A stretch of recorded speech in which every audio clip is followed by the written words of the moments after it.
Bihar assembly इंतखाबात के दौरान रियासत के लोगों को मुफ्त टीका दिए जाने का वादा बिलाखिर नीतीश कुमार ने पूरा कर ही दिया। आज से बिहार के प्राइवेट अस्पतालों में टीके लगाए जा रहे हैं, जिसका पूरा खर्च रियासती हुकूमत उठाएगी। वज़ीर-ए-आला नीतीश कुमार भी आज टीका लगवाएंगे।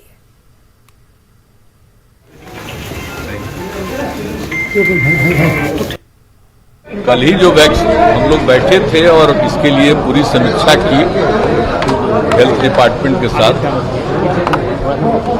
हेल्थ मिनिस्टर भी थे और सभी अधिकारीगण थे। उसी में बैठ करके हम लोगों ने सारी बातों के बारे में कि जो आज से किया जाना है सब जगह, उसके बारे में, पूरी तैयारी के बारे में, उसकी समीक्षा की एक एक चीज के बारे में।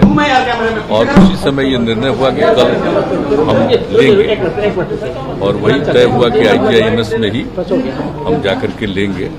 और उसके बाद तो इंतजाम किया जा रहा है कई जगहों का भी, विधानसभा विधान परिषद के लिए भी इंतजाम किया जाएगा, हर जगह के लिए इंतजाम किया जा रहा है।